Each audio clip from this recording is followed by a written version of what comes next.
order to the meeting for our work session. And as I look around the table, I see that we're all here this evening, and we also have Councilman Gelser with us. Welcome to the work session. Yes, and so let's start our agenda items for discussion. So we'll start out with the preliminary tentative budget plan. Mr. Fischbach? Madam Mayor, members of the City Council, is this on? Ours is. Thank you, Madam Mayor, members of the City Council. Tonight's presentation, we will be, what do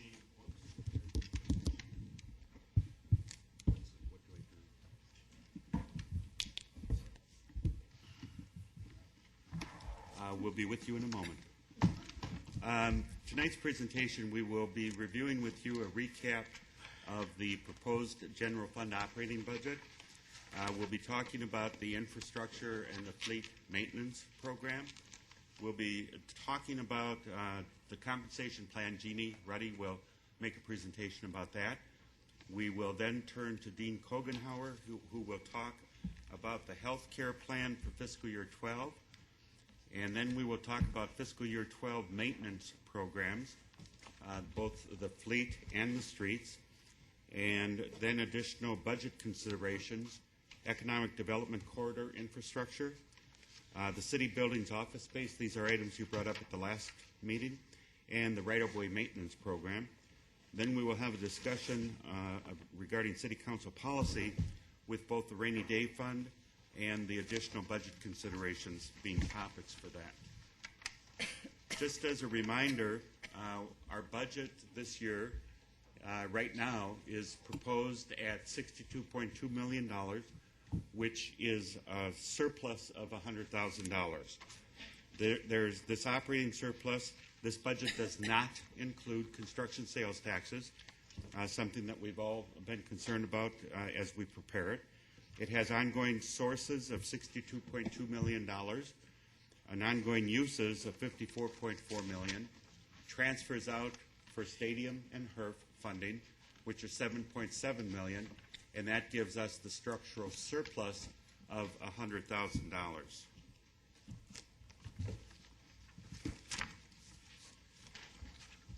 Just as a reminder, this general fund budget balanced, it's a general fund operating budget that's structurally sound, and it's balanced without the use of reserves and or rainy day funds. The general fund revenue projections show the first sign of increase in over 3 years. We maintain all existing current service levels within the proposed budget. It incorporates city council directives, which include both a reduction in the food tax for home consumption, the tax rate, and that's a 0.025, I think. Anyway, it's a $375,000 reduction, and then it also has all of the utility funds as totally self-sufficient, and that's the first year that we've been able to do that, and that's a council policy that we've been working towards since I've gotten here 3 years ago. And the development of the budget was all guided by financial policies that the council has discussed and approved. We will discuss the rainy day fund at the conclusion of this also, and it's presently at 4 months of operating revenues, which is the current policy of the city council. It remains at the 4 months, and we will talk about some options that you may have to consider for that. Why did it jump to that? Okay, I will go through this then. The road condition forecast is that we do not anticipate adding any street miles or lane miles between 2010 and 2014, and that's just because of the lack of development. All of the roads and that are already developed. We have an average PCI rating of 75.4 right now. We believe that the budget proposed is sufficient to maintain. John, for those, excuse me for a minute, for those that are listening, would you tell them what PCI means, please? I would if I could. Mario? I'm sorry. We have people at home, and the complaint is when they call in and we use these, they don't know what it is, and so it would really be helpful. And I guess if staff would in general maybe put it in parentheses on this, so it Just would tell help me. the public. Pavement condition index. Thank you. Pavement Condition Index.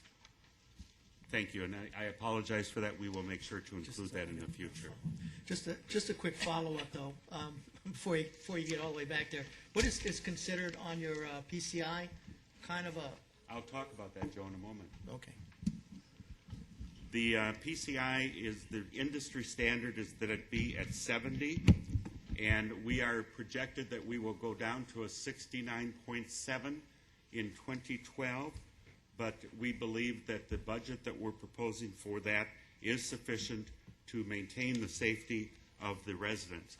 Last year, or this current year, we're spending $800,000 on our streets.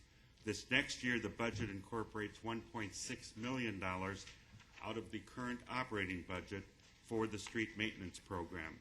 The, as we told you, the staff recommended a couple months ago that we spend $2.5 million per year, so we're $900,000 short right now from a current operating standpoint, and we will discuss that as an option that you can consider later in the discussions with regards to the rainy day fund, but it is something that we do not believe is necessary right now.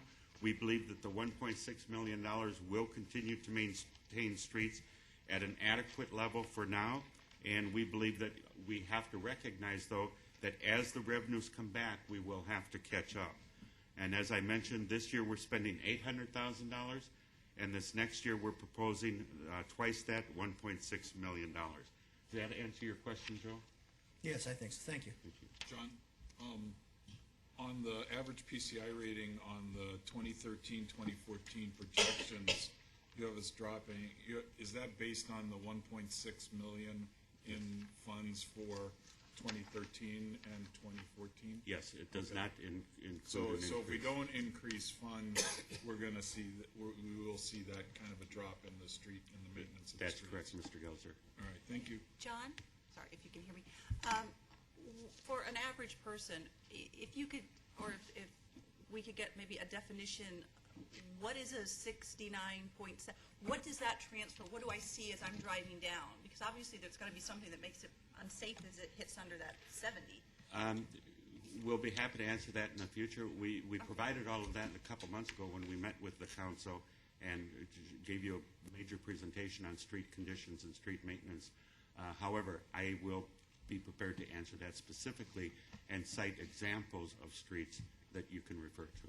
Thank you. I just think it'd be helpful so people would see that they know what the difference is. I when can they see tell it. you that 70 is really good. I mean, you wouldn't notice it. If you get down to, I would guess that Van Buren, for example, west of Litchfield, I would guess is probably in a 50s neighborhood. And that's something that, quote, is, we call it unsafe in engineering terms, in street maintenance terms. I mean, it's not unsafe, but it is something that is getting to that point. So, but we will get specific streets for you. The streets are management by, here's the Pavement Condition Index, PCI. And the PCI rating is something between 0 and 100. New streets are 98, roughly. Failing streets, you get down to a 35. A desired average PCI within the city of Goodyear is 75. That is also an industry standard. Roads requiring repairs and maintenance are proposed or prioritized by road condition and designation, traffic volume, and type and location.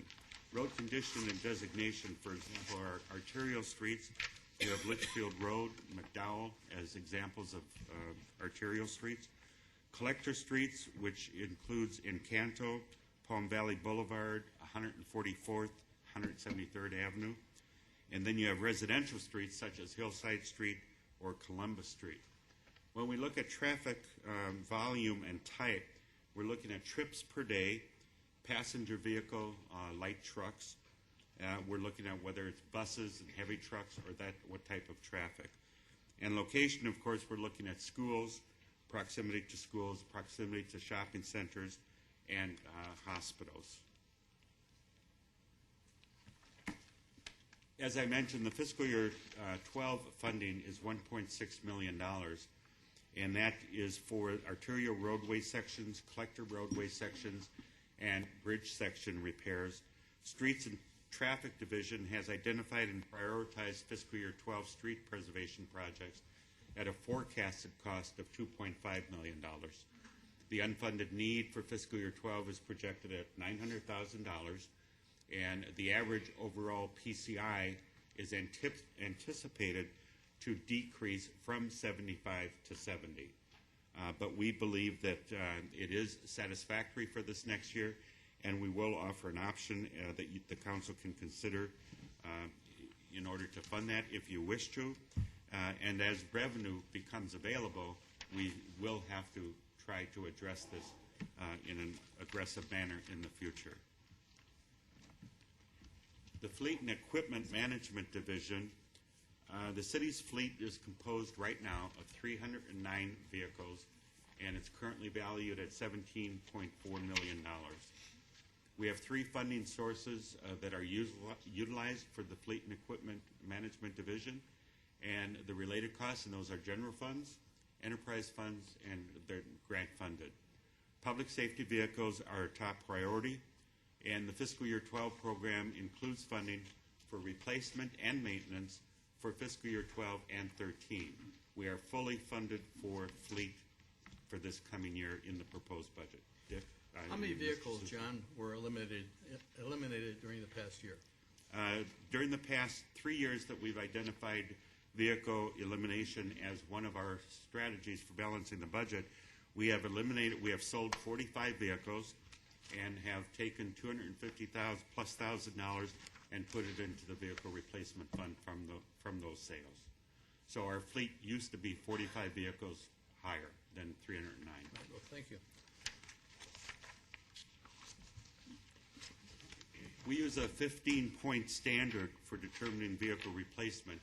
It takes into consideration maintenance costs, life-to-date maintenance, life-to-date mileage, and expected life in months. Vehicles are not replaced as they age, become high-use, high-maintenance vehicles, increasing our operating costs. And we, as I just mentioned, vehicles that are no longer effective, we sell at auction, and we have done 45 of those over the past 3 years and cut our fleet by 45 vehicles. As far as the police are concerned, how many miles is the maximum on each one of the vehicles? I believe it's 100 100,000? in that neighborhood, yes. Okay, thank you. In the fleet maintenance program, we have fiscal year funding of $1.3 million, and then we also have $700,000 carryover from the current fiscal year. So we have a budget of $2 million for the fiscal year 12, and we will be replacing approximately 17 police vehicles, probably 4 detective units and 13 marked patrol vehicles, 3 fire units we're looking at right now, 1 fire truck, 1 support service, and 1 first responder, and 3 units for general government. And this totals roughly $1.5 million. Of the funding program for fiscal year 12, there is also $500,000 set aside for the fiscal year 13 program. So we're starting to fund our maintenance reserve also. Real quick, John, based on the equipment depreciation model, how close are you to fully funding the reserves? Probably halfway there. About halfway? Yeah. Okay. And we'll have an opportunity to further discuss both the fleet and the streets at the end of the presentation. At this point, I'd like to turn it over to Jeannie, who will discuss at length the compensation plan and answer any questions that you might have. Thank you, John. Okay. Am I speaking loud enough? Does that work? Good afternoon, Mayor Lord, Vice Mayor Pizzillo, and council members. I'm here today to answer your questions from last council compensation presentation and to provide you with options for correcting the police and fire structures. This first slide is just a reminder of where all of our 4 structures are at as of July 2011. As you can see, the exempt and the non-exempt structures are basically at market at 100%, and it's the police and fire that we're going to focus on today. This slide talks about our compensation structures, and we had some discussions last meeting about the range and the size of our ranges.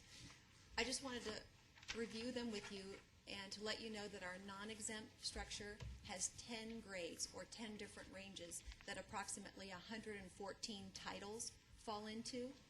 There's 17 steps in each grade, and there's a range spread of 48%, which means between the entry of the range and the max of the range, it's 48%. For non-exempt, we have about 100 job titles that fall into 13 pay grades. There's 17 steps in each, and there's a 48% spread. In sworn police and fire, there's 5 grades in each. There's 1 title in each grade. There's between 14 and 16 in police and 12 to 16 steps in fire, and the range spreads kind of vary depending on the position. Can I ask you a question? Yes. What are the steps on the other cities we compare ourselves to? Are they the same, are they different, are they more? We're looking at it right here on this slide. Oh. So this is the fire structure compared to our survey cities. So the first column is the job title. The second column is the market range spread, basically from lowest to highest. So if we take the example of a fire engineer, the lowest range spread is 0%. That means there's a city that there's just 1 step. So if you're promoted to a fire engineer, that's the only step in that range. There really is no range. And the highest is 48%. The next column talks about the average market spread, which is 21%, and the last column shows the Goodyear range spread, which is 31% for a fire engineer. What cities did we use for a survey? We use Glendale and Peoria, Glendale, and what else? just to make sure I get them all for you. Okay. We used Avondale, Chandler, Glendale, Peoria, Phoenix, Scottsdale, Surprise, Tempe, Buckeye, and Gilbert. So, And this was as recommended and approved by the City Council in Yes. 2007? 2007. Jeannie, I just want to make sure I'm reading it right. The left, the market range spread, is that the typical range for the other cities, and the far right? I mean, I'm comparing the far left and the far right, correct? If I'm looking at total The range. middle is the average of our 10 survey cities, the one Okay. that starts with 41% for a firefighter. Okay. And Goodyear's is the last column, and it has a 45% range spread. Okay. So, And- I'm sorry, but how many steps? Because that seems to be a different comparison. If we have 14 to 16 steps per grade, how many do they have per grade? Well, in the survey for firefighters, there's between 7 and 9 steps. The city of Goodyear, the average is 8 steps for a firefighter, and the city of Goodyear has 16 steps. The reason why ours is so many steps is because we have 2.5% between each step, as we discussed in our in the last meeting. Our pay plan or our compensation philosophy is pay for performance. So if you're an outstanding performer, you would get 2 steps or 5%. If you're a successful performer, you would get 1 step, which is 2.5%. Cities have different compensation philosophies. It could be just based on tenure. If you're there another year, you get an increase of 5%. If we change the percentage between each step, it would change our compensation philosophy, because there would be no way the city could afford to give a 2-step increase or 10%. But I guess the question I have is just a follow-up on that, is if, say for a firefighter, when things start loosening up a little bit, and say on the recruitment, they're looking to hire at step 2 or 3, that would be like step 6. It would take possibly 6 years for a firefighter to get it, where it might take less in some of these other steps. What I'm thinking of is when it comes time when the floodgates open in Phoenix and some of these other cities, where they might look for those that are certified and et cetera. We're getting somebody, because it takes so long, there's going to be a competitive edge possibly for them jumping to another city. I guess is Well, if you look at it this way, I did some research before tonight, and 75% of our sworn fire personnel receive an outstanding. So it would take them 4 years to get to midpoint, or 8 years to get to the max of the range. And basically, if there's 8 steps in another city, that's basically 8 years. So if we have 16 steps and they have 8, we have 2.5% between each step, and they have 5. Basically, the range spread is basically the same, but we're either giving 2 steps if you're outstanding, And if you're outstanding firefighter, which 75% of them are, most of them are getting 5% anyways based on their performance. If you're successful, you're getting one step, and it will take you twice as long to get to the max of the range or to the midpoint. I guess I see what you say. I say it's a competitive disadvantage if we keep it this step, that we have twice as many. Because if I'm new, I'm not going to know 75%. If I'm new and I'm deciding where I want to go, or I'm a lateral and I have 2 places open, Goodyear and Phoenix takes 8 and Goodyear takes 16, all things being pretty similar, I'm probably going to go to the 8. So I think that's a big disadvantage, and maybe I think we should look at that, our steps. That's definitely something we can look at. Yes. What bothers me is the statement here, does not provide an increase to all sworn firefighters and battalion chiefs. Oh, He went ahead. Oh, I think he's on slide 17. 18. You want to wait till then? Oh, all right. Can you Oh, just, okay. good All right. question, but why don't Okay. you let her just finish this? Sorry and about then that. That's okay. That's okay. I I'm jumped. just anxious about it. You never apologize to a person like me. I always jump in, so, no, just, Just a quick follow-up, Jeannie. I agree with you. I can understand, how that we equal out. But my concern is, and again, looking into the future, just to make sure that since there's so much money invested in a lot of them, bringing them up to whether it's paramedic or whatever, and I'll be honest with you, if I'm sitting on the other side of the fence, say, say Phoenix, and I'm looking to hire, and I'm going, we typically, if we bring them in at step 3, or we bring them in at steps 2, do I save 80 grand or whatever it costs to bring them up through paramedics or whatever those certs are? Is it better to take a lateral from another city? I guess my question is, do you feel that we may be at a competitive disadvantage? And again, it's your business. I'm not as familiar with the mechanics on that, but my concern is I want to make sure we're not at a competitive disadvantage when it starts loosening up again, that's all. I think we could, but to tell you the honest truth, most firefighters or people who are applying don't know that much detail about the compensation structure before they start. So they could, but they wouldn't know how the performance management plan works. It wouldn't be part of the interview process, but they may know now. they may know now. They may know now. And so I don't think that is real valid because all the information's out. They're sitting out in the audience and they're writing this down. I think the challenge that's just being honest. They wouldn't know that much detail. I mean, they don't even, some of them, they know what their hourly rate is going to be. I guess it just comes down to they're worried about the fact Madam Mayor, that, if I may, yeah. just for a moment, though, Yes, what you're yes. talking about is a fundamental change to our system that was adopted by the City Council in 2007. If you want us to look at that, Yeah. we'd be John, happy John, to. I understand that, and I know how to, for staff, I know how upsetting it can be when you bring back again, but it's new people. Sometimes people come in with different ideas, so it may not happen, but I think that the discussion has been brought up and it needs to take place. And I think that's very fair, but I think that's why we have devoted so much time tonight to Jeannie to make this presentation to you, if you care to let her make the No, presentation. and I respect that, but also I respect the councilman's right to interject and to ask some questions. And so I think we both are on the same boat. We want the best for the city. You're right. Decisions have been made. We're looking at something different now, but it's up for discussion, and that's what a work session is for. So if you'll be patient with us, because we are very interrupting people, and it seems like if we don't interrupt, we forget what the question is. And so later we leave and we haven't asked the question. So it's just a combination, and I think we can get everybody's opinion out here and still look towards recommendations, as staff, some of the recommendations. So are you ready for Jeannie to continue? Yes. Okay, thank you.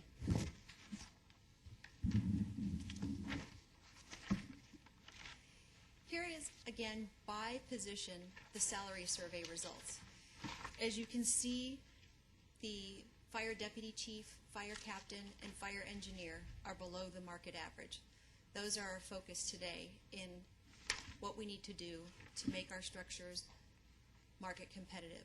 What I'm showing you in this slide is the first column is the job title, then the minimum of the salary range versus the market minimum, the midpoint, the maximum, and the last column is Goodyear midpoint to the market average.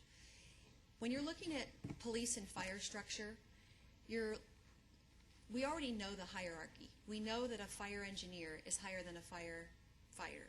So we don't have to worry about that or classify the jobs in the right order like we do exempt and non-exempt positions. So what we look at here is it's most important, since there's just one job title in each grade, we can exactly look at that job title and we can match the minimum, midpoint, and maximum of the salary range to make sure we're competitive. And we know that if we're market competitive with that and we're paying employees within the range and moving them effectively along the range, like you're talking, whether it's 2.5% or 5%, if we're effectively doing that, then we're compensating them fairly. So what we want to do is we want to make changes to the salary structure.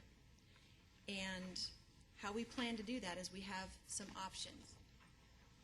We have 3 different options, to be exact. The first option is by dropping the first step of fire engineer, or the first 3 steps of fire engineer and fire captain, and moving those fire engineers and fire captains to step 4, which would be the new entry. So we're taking those firefighters that fall within those first 3 steps and moving them up to the new entry because we're dropping those steps or proposing to do that.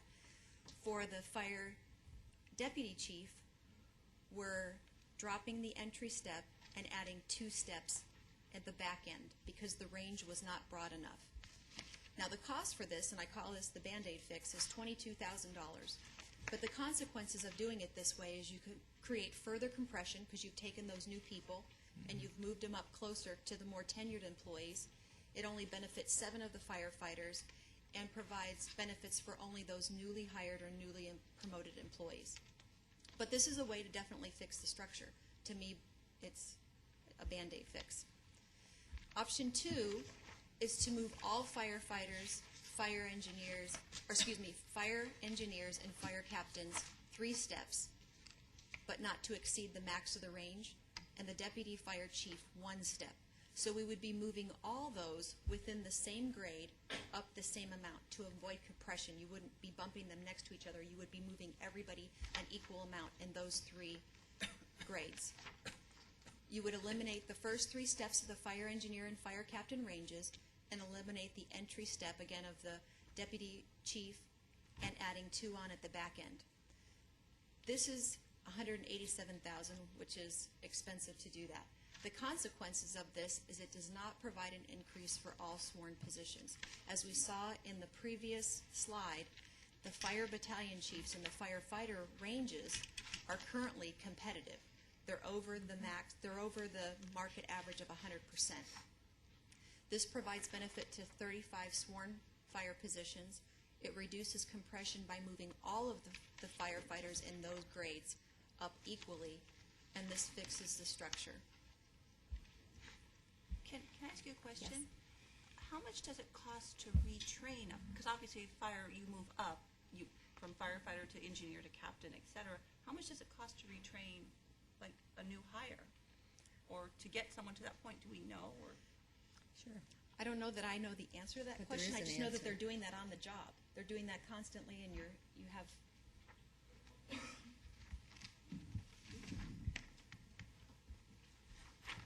Good evening, Madam Mayor and Council. The average cost to retrain a firefighter is between $70,000 and $100,000. just for new one? Or just Oh, for promotion? No, well, I guess my question is kind of twofold. Newfold and then to promote up, just the training. Oh, for the training. I know it costs a lot, I just don't know how much. Yeah, I'll have to get those numbers for you. I don't have those readily available off the But top of my 70 head. to 100,000, what would that be? That would be for a brand new firefighter going into an academy. Oh, okay. So if we lost a new firefighter, it would cost about 70,000 for us to train a new one. Okay. Yeah, but for That helps. promotions, I can get that information for you as well. No, that helps me, thank you. Okay. That's a significant amount. Yeah. Yeah, but if Significant you're going, amount. if you're gonna hire a new fire person, you would suspect, or you would want that fire person to already be trained, so that it's not coming from us. If they're coming for a lot. Ideally, if we can hire laterals, that's wonderful. Except you're in competition with all the other cities, so that's where the problem arises, is the competition. Okay, now we're at option 3. I call this our phased fix option. We would move the ranges the same as in option 2, but we would do it over a 3-year period. So the 3 steps that we need to drop in the engineer and captain would be done over a 3-year period. It would be 2.5% each year, and the 1 step for the deputy fire chief would be in the first year. So you can see the costs in year 1, 2, and 3. The consequences are basically the same, except for the additional consequences of the costs are spread over time. instead of the $187,000 to fix the range all at one time.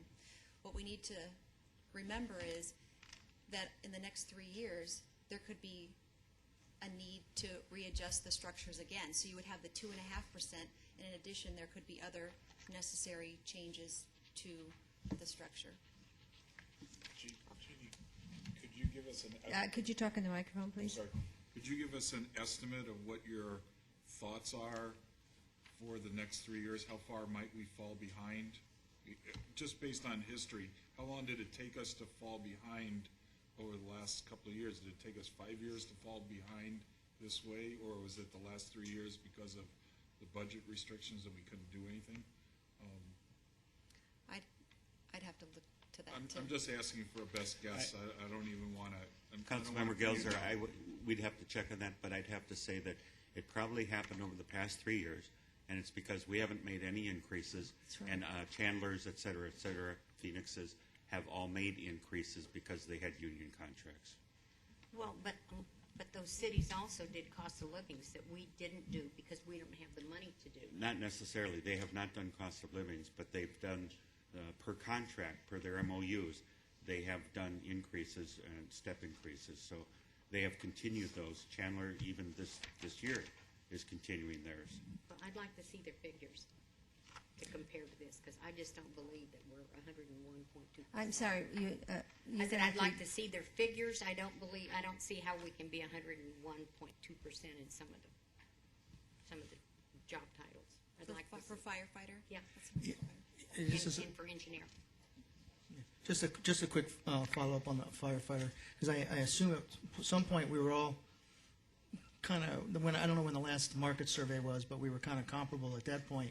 And I guess my question is for the firefighters, apparently the captains and the engineers have been falling behind, but the firefighters are 103% of market, and they haven't got any raises in 3 years. So I guess my question is with the others, are the others hiring them at step one, the firefighters? And again, if it costs $70,000 to train one, my concern would be is are we competitive possibly on new hires of firefighters, or will they be cherry picking us possibly when things open up? Okay, I have like 3 responses to Okay, that, okay. all in one, if I could start from the beginning. Okay. First, Councilmember Campbell. Again, this is the ranges. This is not how much the firefighters are making. So the firefighters aren't 1% above average what they're currently making. We're looking at the range that they're being hired at. So if you look at the entry of the ranges for all the other cities, ours is 1% above what's average. So we take all of the entry of the ranges and we average them out, and that's what we're looking to make sure that our structure is competitive. So it's not what the firefighters are actually making. Then as far as what you were saying, Joe, are they actually hiring at the entry step? What we've done is when we've done our salary survey, whatever the MOU says what the hiring range is, that's what we're using, because we found last year that they were giving us the whole range and weren't just giving us the hiring range. So now we've adjusted our numbers so that we're using the hiring range that the MOU uses. So we've learned something new that we didn't know the last few years. And I think I forgot the third part. No, does that make us competitive for the firefighters at the entry when we're hiring? Yes, when we're hiring at the entry. Oh, the other part I wanted to just tell you is if we are 4th in our entry of our range, so the firefighters at 101.2%, and that puts us number 4 out of 11 cities total, including Goodyear as one of them. So that makes 11 cities. We're number 4 from the top. Okay, I can have a follow-up on that. For like option 2, when it says basically you're eliminating the first 3 steps, then does that eliminate it for now on? Yes. So we're not going to find ourselves back in that same trough again? Yes, So those steps are gone? Right, the next slide I have shows you where our new market position would be if we made the adjustments. Now, whether we do option 1, 2, or 3, we would end up with this same new structure and improve the structure. It just depends on how we do it. If we do option 1, where we just move 7 of the firefighters and cause more compression, if we do option 2, that's most costly and we make the move all at one time, or we do option 3, that fixes the structure, but financially it's more affordable and we can do it over a 3-year period. Again, that's kind of a quick summary of the three options, and this is what happens. So you look at Fire Battalion Chief, we're recommending no changes at this time. The structure would stay the same. For Fire Deputy Chief, they would go from, the entry of their range would go from 97.8 to 100.3, and the maximum of their range would go from 93% to 98%. If you look at Fire Captain, it would go from 91.7 to 98.8. And the max of the range is not changing. It's still at 100% where it currently is. Fire Engineer goes from 88.9 to 95.8, and the max of the range is 99%. Firefighter remains the same, and the structure, overall structure, the minimum to the market minimum goes from 96.4 to 99.7.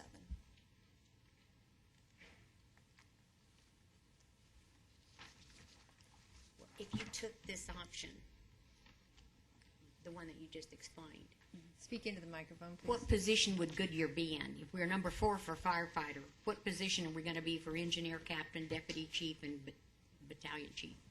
We didn't look at that much I'd like to detail. know that, please.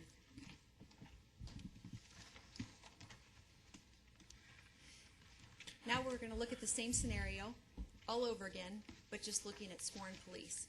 So this is our structures for police compared to our survey cities. The reason why police detective says no match is our city is the only city that has a detective as a position that you apply and compete for, that you apply and compete for that full-time position. In other cities, it's an assignment pay, just like SWAT and other things. So police officers can move in and out of detective positions based on their assignment. Just wanted to explain that to you.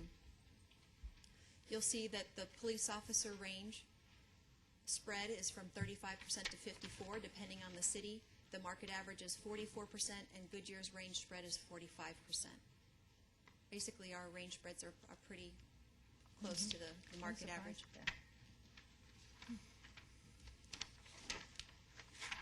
Here shows our survey results by position. Police commander, police lieutenant, detective, we have that position classified like we're a police officer in between there. Our police officer position and police sergeant are all below the market average. Do you know where our city is in position with these either? Are we 4th, 5th, police officer, 2nd? yeah, police officer. Not off the top of my head, but I can get that for you as well with the rest of the information. Okay, thank you. And I guess I have the same follow-up question when we're talking about, what's the training cost to bring on a new police officer? Okay. Just to get a ballpark, doesn't have to be exact. Just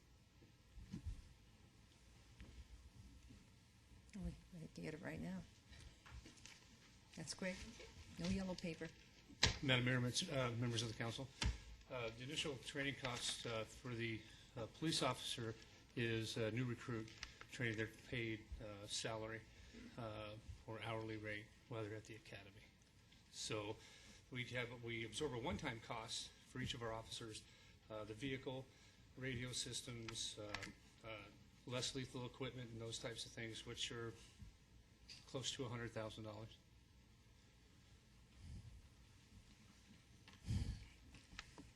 To fix our, I'm sorry, okay, but that's not the actual, so you're saying that, a police car isn't coming, if a police officer leaves, you're not buying a brand new car every time, so. No. But you're saying, I understand it's $100,000 to outfit that officer, but was your question more my of question was the same thing for fire. What was the police? the actual training, I think, is what. Like basic training. Let's put it Yeah, towards the military, like Yeah, basic training. we don't pay an academy. You don't pay. No. Okay. So you'd have, though, the 6 months that they aren't operational, you'd have the 6-month salary. Correct. Yeah, so whatever the salary was. Get 6 months. about $23,000 maybe for half a year. I'm sorry, would you? 23,000 approximately.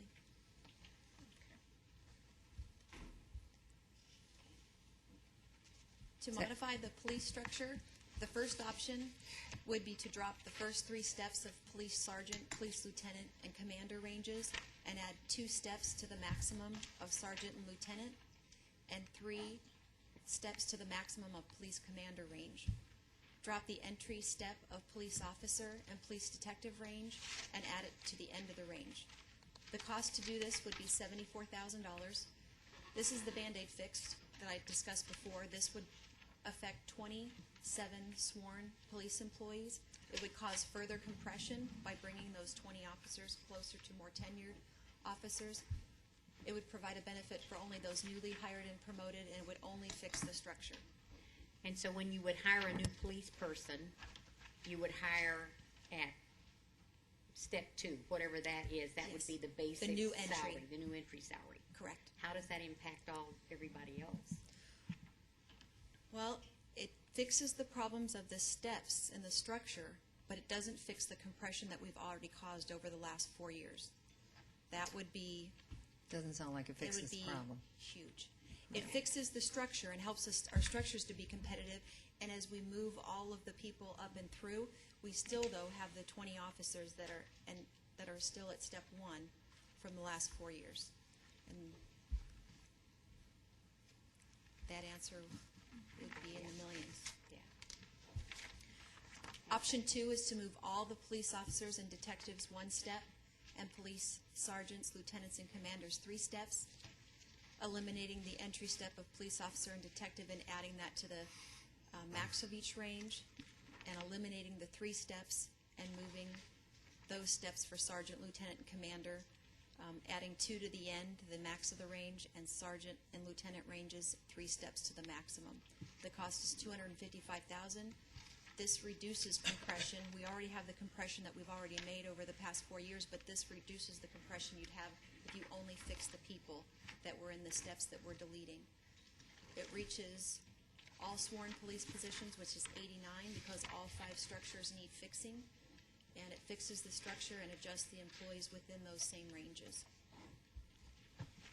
The third option is the phase fixing, where we do exactly what we just discussed in the last option, but we would do it over a 3-year period, and the costs are noted there for each year.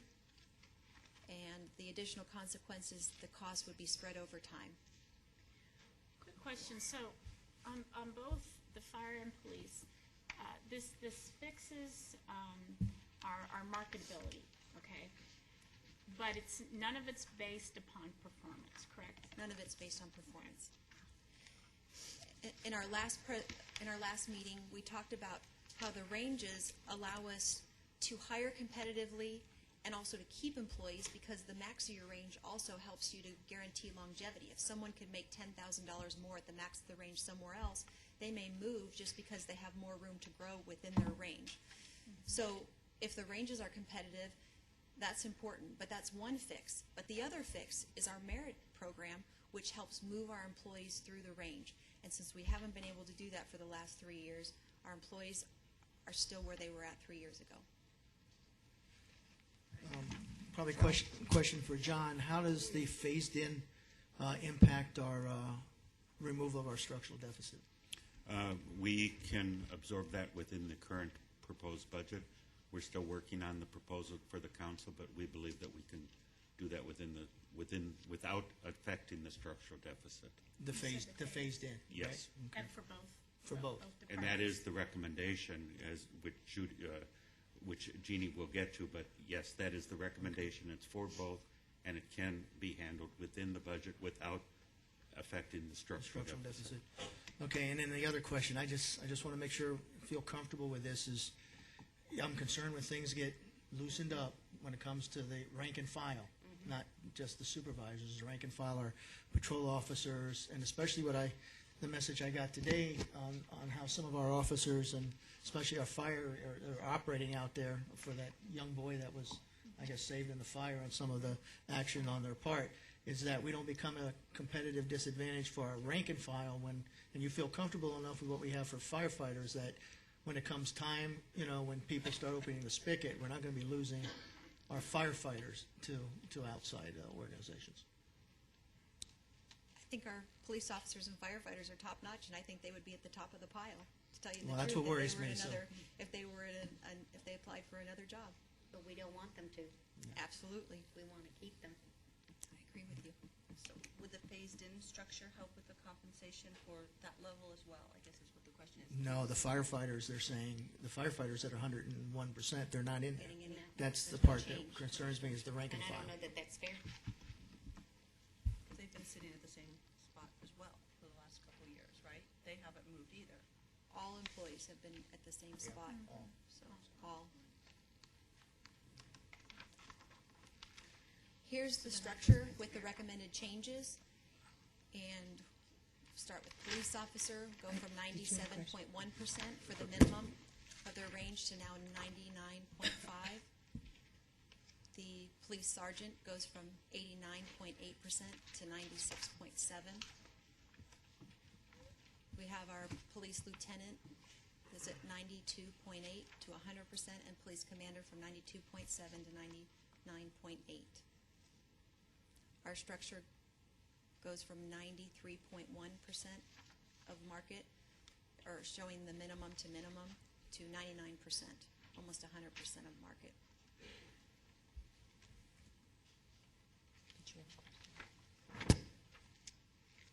Some of you asked in our last meeting what it would cost for a 1% increase, and so we provided you with the cost of the increase by structure.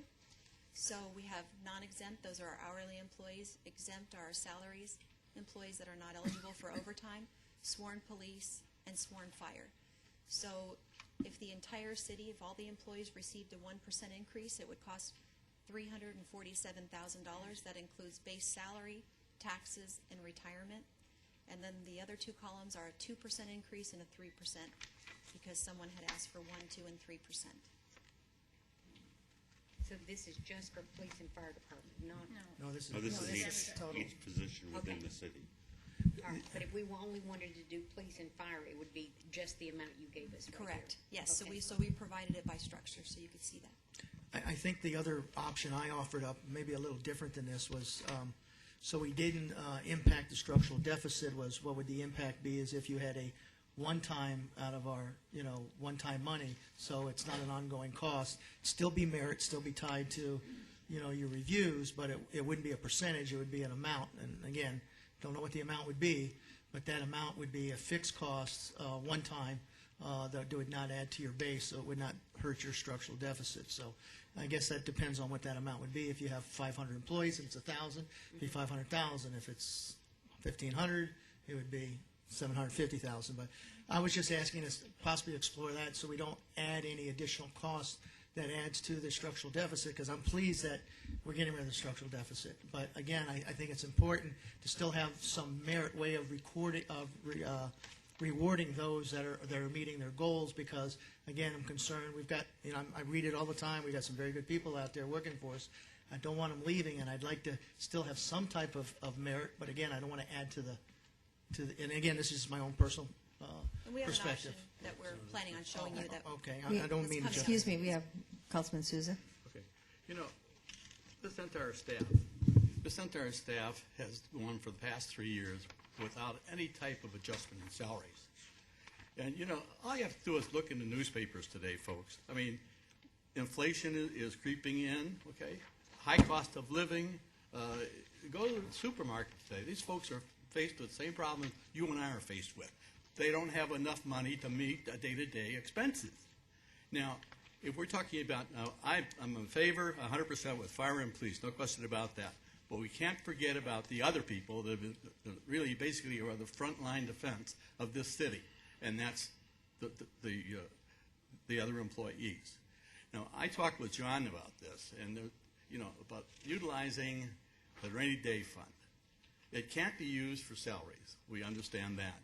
But why can't we take the rainy day fund, okay, and apply it to other areas of the budget, and come up with a figure that we can give across the board a raise for our employees?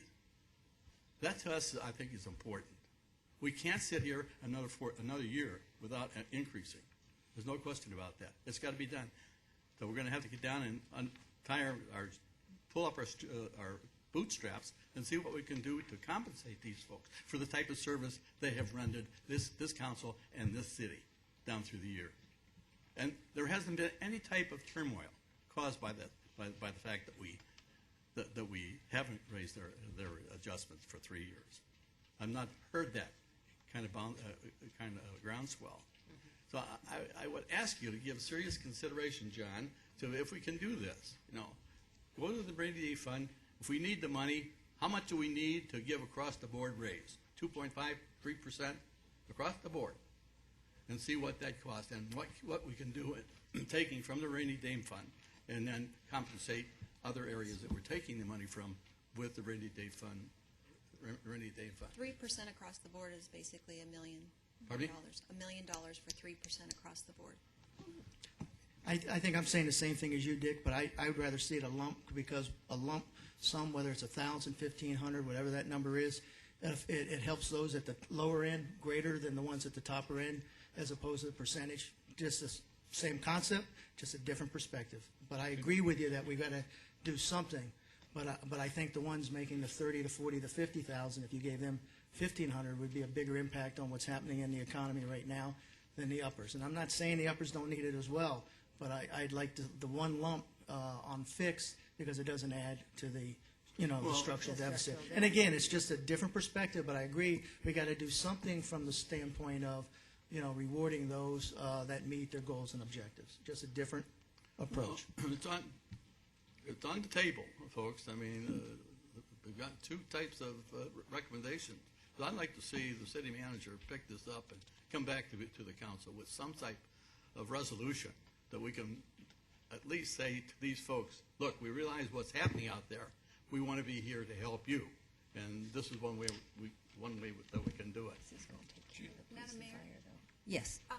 I don't disagree 100% in principle with what you're saying. My concern is that, I guess a couple of years ago, I wasn't on the council then, we told our citizens, we're going to raise your taxes. And we still get that 0.5% on there. And that was an emergency. I know it's never nice, it's never fun to say we're going to raise your taxes, and it took people a lot of guts to do that. So whoever, I don't remember who's on, whoever voted for that, I applaud you, because it's not an easy thing to say. It was not. But our citizens are going through the same thing. They're paying for the gas. They're not getting raises. So although I think our employees deserve it mightily, 100%, I will not disagree with what you're saying. Oh, I would like to see us first get rid of that 0.5, and then the year we get rid of that, if we're still in the black and we still don't have the structural deficit, then I'd like to see us look at compensation. But for me, the first thing I'd like to see us fix the salary, those steps. That just bothers me that we're so out of whack with that. And I 100% agree with both of you gentlemen. I just feel that to say, okay, we're still using this emergency tax that we put on, and we're going to raise people's salaries when our citizens are going to the same grocery store, the same gas station. I just don't feel right about that. And it's nothing against our employees, because they're absolutely wonderful. It's a really hard decision. I don't feel comfortable with that. I'd rather get those ranges up first and do it incrementally. So that's just So looking at marketability for fire and police. Joanne, can you pull that a little bit closer? Looking at marketability, you do agree with for fire and police. Yes, I correct? think we should get rid of those steps. I have a problem Being with too many competitive, steps. we agree. Okay. Yeah. But looking at possibly merit, which merit doesn't necessarily mean 500 employees all get that. Merit means by performance. And so if there's something that we can do to benefit performance, maybe what is that figure? And I agree with you. I mean, the last work session I had said, everybody in this town, in this city has done, the businesses, the employees, the citizens have all had to step up to the plate. And so as we turn this corner, every one of us has to be able to get something back. So for the employees, if it can be merit and if it can be marketability for us, then I think that's great. And I would like to see what that means. We also have a suggestion for you that is cost effective that we can. Could you speak up closer to the microphone, please? We do have an option coming up that's more cost effective that we can provide employees based on merit, and we're coming up to that slide in a couple We slides. keep jumping ahead of you, I know, but you see how No, they have passionate great everybody. ideas. I thank the council. I think this is a healthy discussion, and I appreciate all of your aspects of this. So, Well, Councilmember Proceed. Sousa led us into this, and someone had asked the question last presentation about the consumer price index and how much that has gone up. So we did our research because we didn't have the answer since we don't do COLAs, and provide this to you since December of 2008. It's calendar year, and that's the increase. And we also included 2011 fiscal year to date. So since January 1, 2008 to today, fiscal year to date, it increased 6.3%. Okay, can we go back to slide 27 for a second? Yes. If, I want to follow up what the Vice Mayor said. If we looked at these dollar amounts in a grid function, we could, instead of raising salaries by a percentage, we could look at this as a bonus, a one-time bonus payment for next year. And that dollar amount that's in the grid, based on whether people are outstanding or satisfactory, we could utilize that as a working number. Is that, do I understand that correctly? That's If correct. and that way we wouldn't be when, by doing the steps, we brought ourselves back to market, and by doing a one-time bonus, we could provide some, a thank you for the good work that people have done over the last 3.5 years, and then in 12 we can start really looking and saying, where are we based on the market? Yes. Thank you. That is a great summary. One-time bonus for who? Across the board? No, No, for no, performance. It would be on performance. I would look at this and say, okay, I would look at, if you're an outstanding sworn police officer and you have outstanding merit, I would be looking at the 2% bonus on your salary. If the same with fire, the same with exempt. The non-exempt people who do well, I would look at it at a 1%. If you're okay person, I would look, if you're doing, what we would normally in the past give a 2% bonus for. We used to give 2% and 5%, and I would say if before, I would look at the 1% for a good performance. I'm just looking at it and saying, okay, it's $1 million. If we give everybody across the board, it's $1 million. 3%, it's $1 million. We can pick and we can do a better way of managing the dollars and impact the people that have been hurt the most by not doing it across the board, but by doing a merit picking and making it as a bonus thing. That's just Gary. my thoughts on this. And that follows up with what the Vice Mayor, because then we're not changing the whole structure. The whole Right. structure. Right, okay, so one question though, and I'm on board with you on that, but are you saying that merit increase would then be on top of the market change for fire and police? We would do the structure for everybody, and then we would look at A where merit on top of that, we would, yes. in other words, if somebody had for the 2000, their most recent evaluation, they were an outstanding person, we could give a 2% bonus for this year. All right? Then we haven't changed the structure.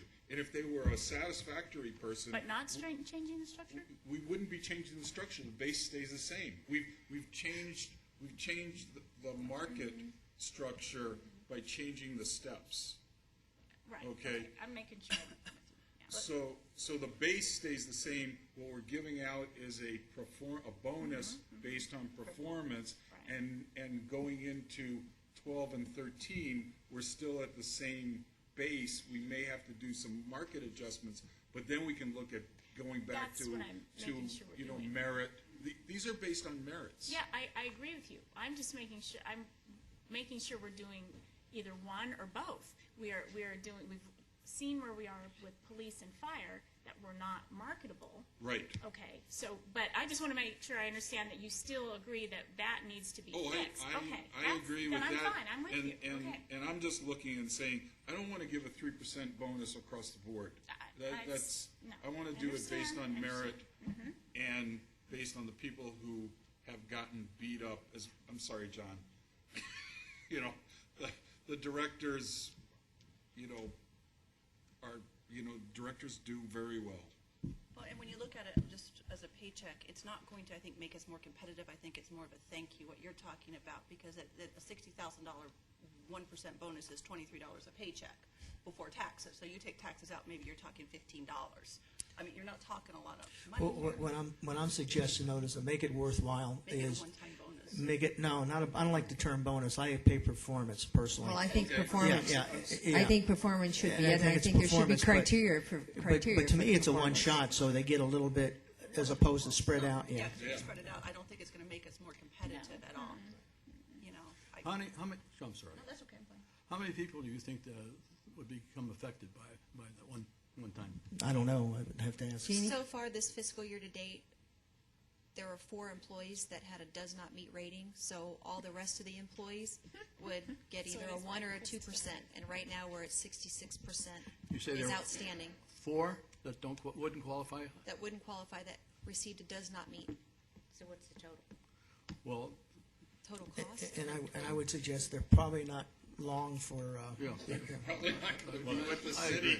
The 4 people probably aren't long for the city, but that's why we are so high on the meets expectations or exceeds expectations. Okay. And that would be, we have 509 roughly, Minus 4. 490. So it's back right now. 490 right now. so- 490 on payroll. So, and then we take the 4 off, so it's 486. And you know that 7 of us don't get a raise. Oh, I'll take us off too. Oh, wait, we're off board. We've been, You're we've been not off. You are not, 491. you are not You're not the employees. 490. No. Oh, we're not the 490, okay, good. We're not in the count. Well, I can buy into that theory because everybody, with the exception of 4 people, are going to get some form of increase, salary increase. And, Reward. pardon me? Reward. Yeah. Good word, reward. If we could, Madam Mayor, we have, as Jeannie said, a suggestion. I'm sorry. Okay. No, And don't it be is- sorry. I mean, It is 5:30, so And we why don't we have, give her the table and then, we have Dean Kogenhauer yet. yes, so.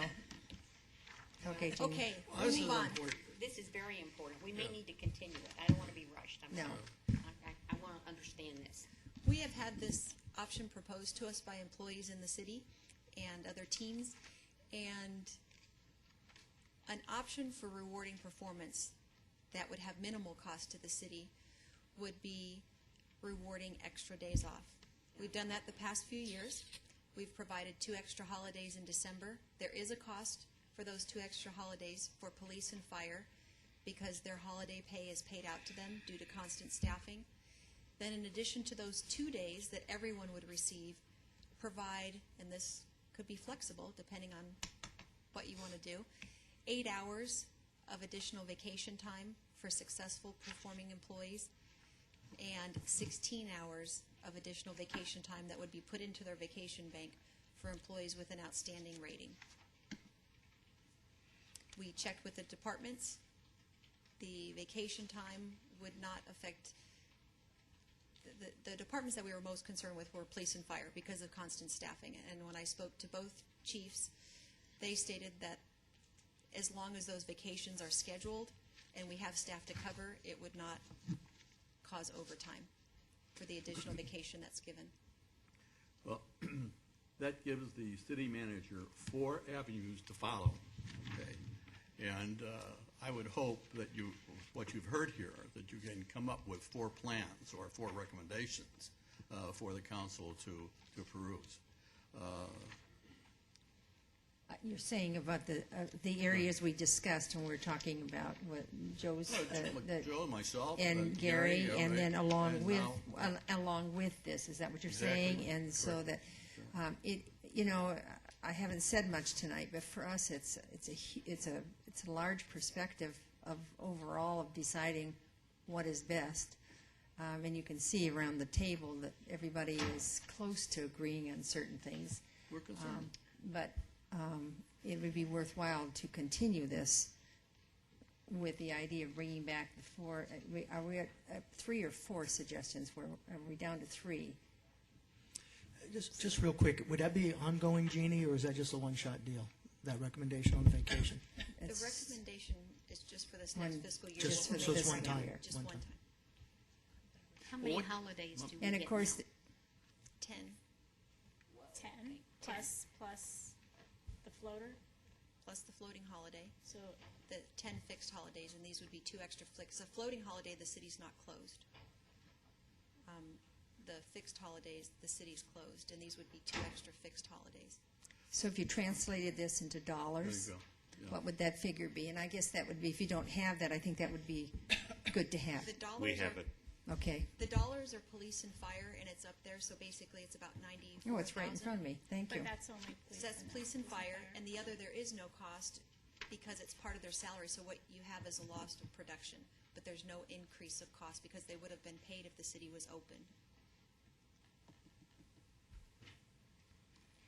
Well, it's gotta be some kind of a cost. Loss gotta be of a production. Last year, we did the same thing, though, didn't we? And it was well received by the employees. Extremely was. well received. And the year before? Yes, we Yes. did We that. did, okay. Well, then So- we've been doing something we- every year. So we have, We did the Christmas and New Year's Right. each of the past 2 years. right. So the extra holiday, and then we're talking about additional vacation hours to reward performance. Well, I was under the impression we hadn't done anything for the employees. I'm sorry. No, we have. No. For given- 3 years, we hadn't done anything. We've taken To me, benefits if you away give me from an extra holiday, that's something. I was not aware that you had been doing the 2 extra holidays for the last couple of years for all the employees. We provided the day before Christmas and the day before New Year's, the past 2 years, off as additional vacation days. Wow. Mayor makes a very good point. Monetarily, what is this going to amount to? Well, it has it here, and I just didn't see this. Let me show you right here. 1.5%. Unfortunately, it's hard to discuss and listen and read something we hadn't had ahead of time to read. So, No. So it's approximately Yeah, so it does 94,000 say for police and fire. That's the cost. The cost for the rest of the city is employees aren't working that day. It's lost of production. And you don't know how much that would amount to. Lost production? No. You're talking about lost production. may I suggest we have, what, 2 more? You're just about finished. It sounds to me like you want more information. Sounds to me like there were 3 areas in which you wanted to be addressed in this. So my suggestion is that I don't think there's a consensus around the table tonight for what they think is the best. Everybody nod your head, don't nod your head. Are you in agreement with me here? That we're not. Well, you're not- Yes, yes, we do. Thank you. So I think that's over to you, John. And you know the 3 areas. Who wants to review the 3 areas? We've got, Police and fire structures. yeah, well, I think that was a consensus. Yeah. Option 3. But Yes. we didn't say the option, but I think know. option 3. So I think that's a done deal as far as, Well, I don't know if I want 1, 2, or 3. Okay, so Could we have that one as an option 2 and an option 3 to see how each affects the budget? That might help. Yeah, I'm not ready. I'm sorry, Councilmember Loretano, For what do the you mean? For the, which options now? For the police and fire, Yeah. because Wally was saying she wasn't quite sure, maybe we could show how each one reflects the budget. 2 and 3, is that what you're Yeah. saying? 2 and 3, or Yeah. Well, one was more of a Option 1, Band-Aid. 2, Yeah. and 3, none of Probably them just- affect the structural deficit. so we The could do- budget, it's within the budget. So even option 2, which is the fix it now. We will figure it out, yes. So, does that say you still want to be relooking at 2 and 3, or stay with Wally, or stay? The consensus is, let's go by the number of people that, I'll be really honest. It's really difficult to make an informed decision when I'm just looking at this right Yeah, now. okay. I knew this was coming, but I didn't know this was coming. I didn't know what it was. And I just I don't feel real comfortable with it. I may have more questions, is all I'm saying. so But I'll you're go with saying the majority. let's bring back the Whatever. 3, and then bring back, Yes. the Yes. 2 options, 2 of the options, of the police and fire. Just, Yeah. so that I understand this, John, option 2 on both police and fire will not affect the structural deficit the way you have the budget worked out for. We will figure something out. We'll have to cut something. Because the earlier slide had 100,000 balance. Okay. So, But we will figure out Yeah. something within the existing budget, or the proposed budget. Are you clear on I hope so. what they're requesting? I Mr. think so, Fishback? Yes. Yes, I am. All right, good. And then the second thing you're looking at is a one-time performance reward for employees, and what the city's recommendation would be for that. I think there was 3 options, wasn't it? A percentage, the traditional percentage, a one-time, and what you have up there. Is that correct, Madam Mayor? Wasn't there three options? There were, yes, there were 3 options. Is that correct? Yes. Yeah, okay. Yeah. She was clarifying it. Oh, for- I'm sorry. Yes, I'm sorry. So a percentage added to their base pay, a percentage in a lump sum, and then also time off? Those 3 options? Yeah, one was a lump sum. Okay. Yeah. In our last meeting, we were asked about turnover, and we wanted to provide you with that information. For a whole fiscal year, for fiscal year 9 and 10, we had 31 employees separate from the city, and it showed by structure how many separated. And then out of those 31 employees, 14 or 45% indicated that they left for more money, better position. 8 of those were exempt employees, 5 were hourly non-exempt, and 1 was a sworn officer. But we don't know if those people went to other communities, right? They I could- do have that information here on my All little right. notes. Good. Okay. 1 of the employees went to the Cancer Treatment Center, 2 went to the state of Arizona, 1 went to the city of Las Vegas, 1 went to College Park, Georgia, Oregon, 2 No, started, College Park is in Georgia. I was in Georgia. Right. Oregon, and 2 started their own business.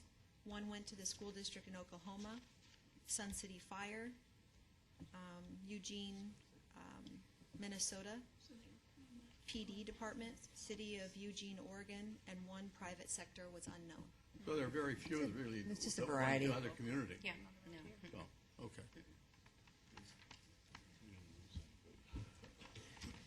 Is that, just real quick, Jeannie, is that number high? Typically, you get a lot of reasons why people go. Is 45% for money, is that high or not high? I would say it's not high. And No? Okay. the other, when someone says more money, it could be because they left for a promotional position. So there, it could be that too. Okay. And our concerns, and as we look at turnover and things for this current fiscal year and last fiscal year, we're not concerned. What we're really concerned is the future. I am What too. the future holds. Yeah. So these numbers, nothing really stood out for us. This is fiscal year to date. We had 25 employees separate from the city. You'll notice by structure, and of those 25, 5 of them left because of more money, better position. And that's always going to happen. It's always, it's If- gonna happen. If someone can make more money somewhere else and they're going to lost their job, they're going to leave no matter what we pay them, if we're not going to be able to match the salary. So, But that's been my concern going in is, and again, these numbers are interesting, but I'm more concerned when things start loosening up, that we lose the best and the brightest, and Yeah. I'm more concerned with the future than I am right now. I like to stay ahead of the curve, as opposed to once the problem happens, then there's not a whole lot you can do about it. So try to stay ahead of potential problems, I think, is what's important, so. Okay. Well, that ends my presentation. I want to thank you for the support that you give our employees, and I really appreciate Well, it. Jean, we want to thank you for your patience during this presentation, and you were outstanding in your answers. I thought you did very, very well, and this was more of a pressured and a very deep discussion we all had, but I think we're all very happy with it. So thank you so much. Thanks, Jean. Madam Mayor, would you like to go to Dean right now, or his presentation is more than 15 minutes, or we could skip forward and conclude the portion about the additional budget considerations, and then go back to Dean after. After the meeting. Is that, is everybody happy with that? it's fine. So be.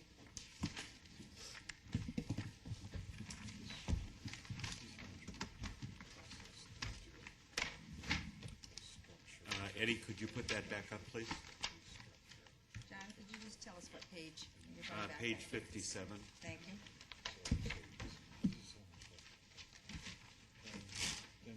Eddie, could you readjust that, please?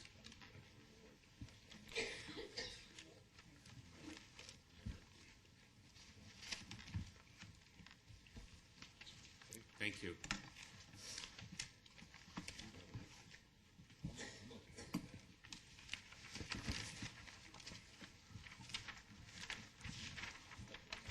Okay, the additional budget considerations that we're going to talk about this evening are the compensation plan, which we've just discussed and we will be working on for a future presentation to the City Council. This reviews the one-time compensation suggestions that had been made. Street maintenance program, economic development improvement corridor infrastructure, which is Bullard Avenue, Van Buren to Yuma, is something that the council discussed. The purchase of city office buildings is something that was discussed, and the right-of-way maintenance. Under the Bullard Avenue, Van Buren to Yuma design cost estimates, this is going to do a 4-lane arterial with 40-foot wide center median that can accommodate 2 additional lanes in the future to create a 6-lane arterial. It will include a curb and gutter, 8 sidewalk, bike lanes, bus bays, street lights, landscape center median, landscape right-of-way, traffic signal at Yuma and Bullard, a 12-inch sewer line per the city utility master plan, a roundabout at Bullard and Harrison, and 3 fountains, 2 at Bullard and Van Buren, and 1 at Bullard and John, Yuma. are you seriously considering that roundabout? Can I interrupt this on this? Yes. Can we kind of leave some of that till later because of the time? And I'm going to tell you why. The reason he's doing this is because if you remember at a council meeting, I wanted to know what the infrastructure would cost. So these aren't any decisions that are actually 100% that would be done. He's just showing the different segments of it, what it would take to do Okay, the infrastructure. Thank you. Will we have an opportunity to say we don't want a roundabout? You will have lots of Thank you. opportunity. This is just at the very itsy-bitsy beginning of it, Okay, okay? thank you. And we aren't You're recommending agreeing. this, but Yeah. Okay, thank you. under Bullard Avenue, the design cost estimate, which is $615,000, and this shows you by type of improvements. Civil engineering would be $275,000 of that, stormwater drainage $30,000, and so forth. The total estimate for the design is $615,000, and the construction estimate at this time is roughly $6 million. Importantly, we need to mention that this does not guarantee development at a higher end for the business part of the area that we're talking about. And the reason we're looking at this, we discussed at the last council meeting that if we could provide some type of incentive to economic development in this particular area, perhaps we could steer it to a higher quality development, much like the Price Road corridor or the over in Chandler. And that's why we're looking at this. The second area that we looked at is the city office buildings that we're in right now. We have 3 buildings here. The one we're in right now, the courts, the community development building, and the police and fire administration. It would cost us $6.5 million to acquire the police and fire administration and the community development building. It would cost us a total of roughly $9 million to acquire those 2 plus this one. And we'd have to do separate financing. The lease costs on these 3 buildings are approximately $950,000 per year, which monies could go towards the purchase if that were the direction we were John, to take. in comparison, the building next door to the IOB, in comparison, what does that cost of that building? Roughly, and this is just a ballpark, $9 million. Okay. Then the third area is the right-of-way enhancement. We talked about this in the November council meeting. We've done a comprehensive plan. It would cost $4.3 million to do this throughout the city. This is to fill in areas that have never yet been developed, such as Van Buren, that are just bare medians. Many of this would be refreshing rock, so a lot of it's putting down granite throughout the community. And the overall replacement is the $4.3 million, and we've done project phases so that it would take 4 years or 5 years to implement.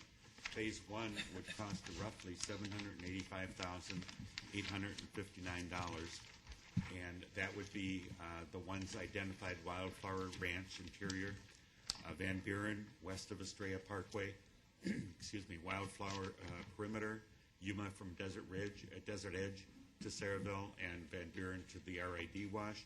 Yuma from Goodyear Boulevard west to Saraville, Elliott Drive, San Miguel Road, Bullard from Indian School to Encanto, and Pebble Creek from Indian School to Virginia. And so that would include 2.3 million square feet of granite, and it would include about $55,000 for plant material. So that would be phase one. John, Yes. recently we had a yellow paper regarding the 303 and landscape improvements that was not part of the project. I don't recall there being a figure associated with that, but I'm assuming it's not in this enhancement package. No, it is not. Do you know what that cost We don't was? have a figure for that right now. We'd have to develop one. I don't know what it is. I'll have to check. Okay, thank you. So the fiscal year 12 additional considerations are, one, the rainy day fund. And as I've mentioned previously, we have the current practice, which totals 4 months, and that's $16.3 million.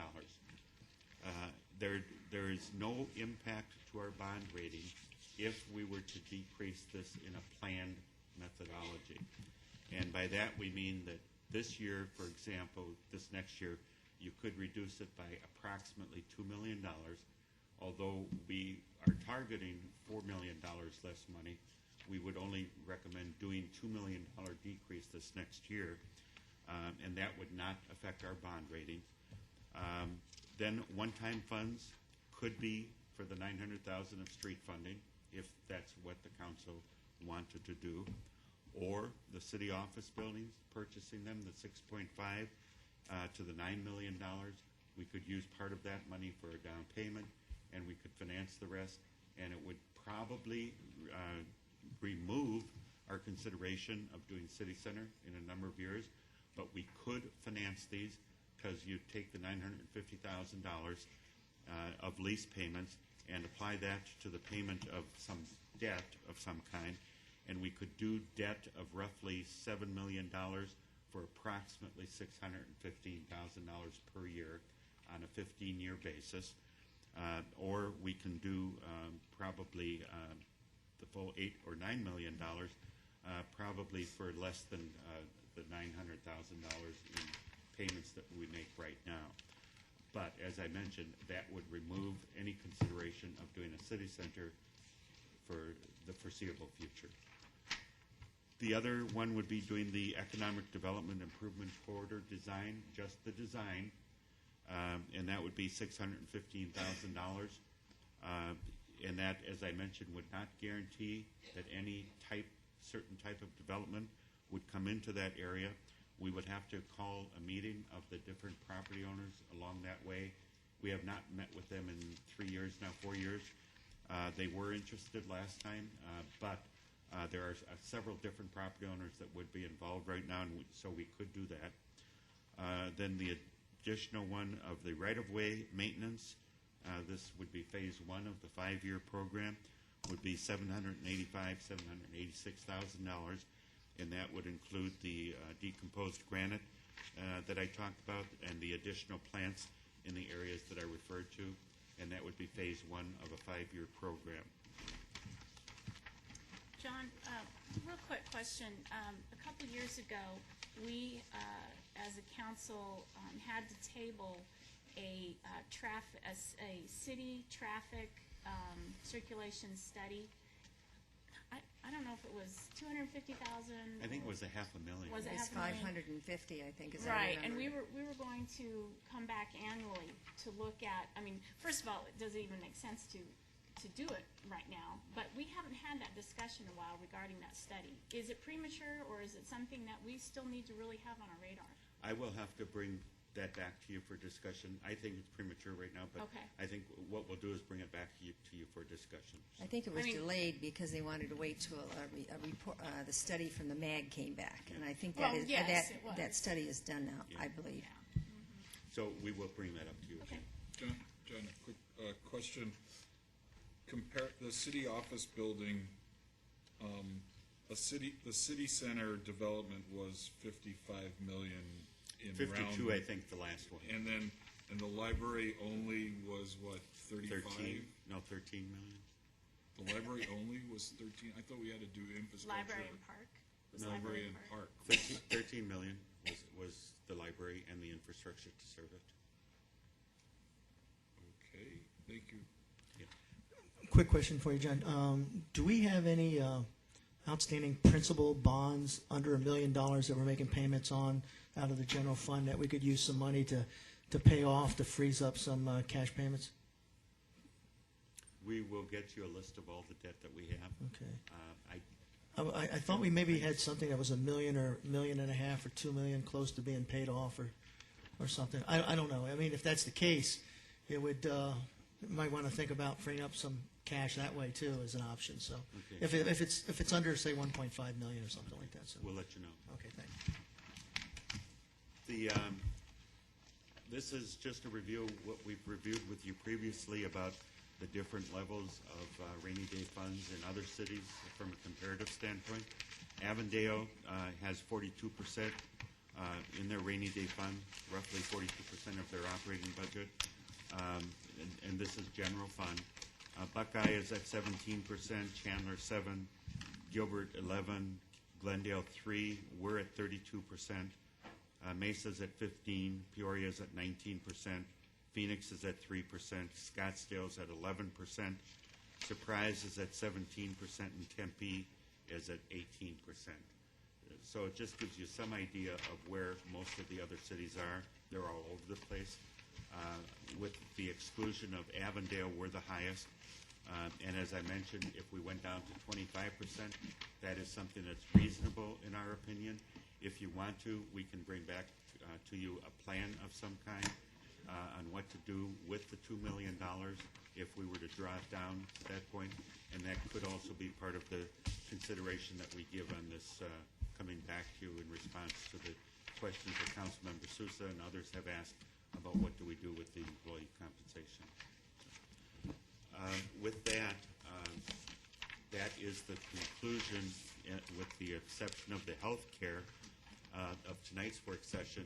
We have the 516 work session, which we reserved for the follow-up on the balanced budget proposal, the 523, which is the tentative budget adoption, and the including the review of any modifications based on council feedback. With that, Madam Mayor, we'd be happy to answer any questions that you might have or other discussion. I think we will, I have one quick one question. Have we, are we exploring at all doing away with or reducing? You have to speak into the microphone. Are we exploring doing away with or lowering the sales tax? Well, what we have in Not the the budget. food tax, but No, what we have in the budget is the reduction in the food tax, but that's it. The rest of the sales tax is scheduled to be looked at next year as the council, not next year, 2012, for fiscal year 2012, as the council has already directed. but that is because it was after 3 years, right? That's So we correct. can't give our taxpayers any relief right now. Well, we are. Yes, we can. For food, Yes, we but can, I'm but saying, you know, we, Yeah. that was, Everybody buys food. that was up Well, for that's true. discussion. It was, and I don't think we have time now to discuss that, but wasn't it in our discussion a little bit? we had that discussion We did. before, and we can certainly bring it back. But Okay, thanks. I think the general consensus of the council, that decision was grocery, and you and I were both sitting out in the audience when we heard that. We weren't on the dais, so. That's right. I think we'll go ahead with the information from you council members at the second meeting, as well as the manager's summary. So with that, I'm going to adjourn this, and before I adjourn it, shall we give 6:05? Does that give, is that? is Should that- you recess? I'm sorry, do I Madam have to Mayor, start? Should you recess? Recess. Recesses. All right. So I say recess. Recess. Thank you.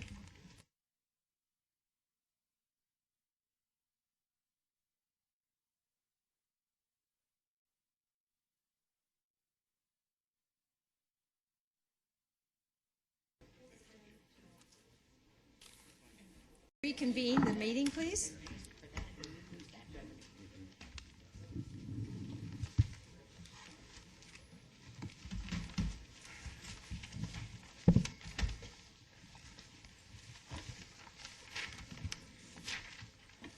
Yes, please. Oh, I'm sorry. Thank you, Madam Mayor, members of the council. Right now, we'll have Dean Kogenhauer give a presentation concerning the health benefits and the costs of such benefits. Dean? Eddie, can we go to slide 32, please?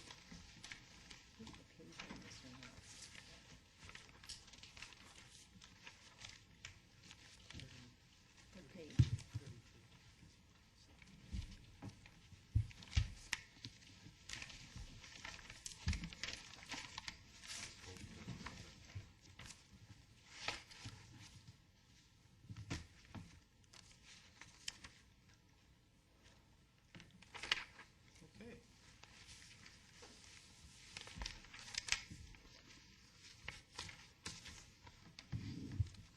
Good evening, Mayor Lord, distinguished council members. Thank you for an opportunity to come before you again this evening and speak with you a little bit on our health care renewal for 2011. Just a year ago, our loss ratio was at 112%.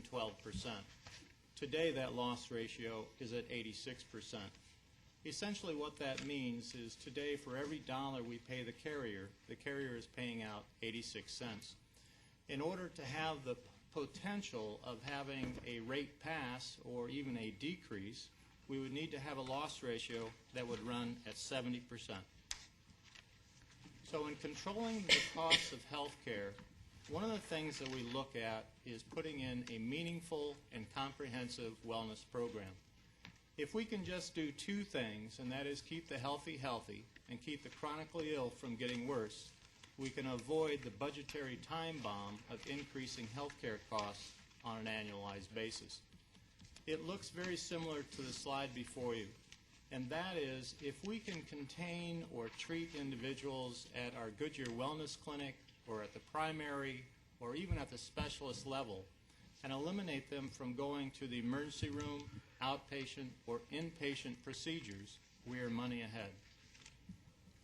The comprehensive wellness initiative that we have put in place, we have programs such as the mammogram van, the pop van. We do a full blood draw with a health questionnaire that our employees take. And we have caught those things that you would think that we would catch, and that being things such as breast cancers, testicular cancers, high blood pressure, cholesterol. All of those elements are being screened out today at what we know to be more economical cost than if they were not caught at an early detection stage. At the pinnacle of that is the Goodyear Health and Wellness Clinic. Today, the Goodyear Health and Wellness Clinic sees over 3,500 patients on an annualized basis. And that clinic is the first in the early intervention where we actually spend anywhere from 15 to 20 minutes with that individual.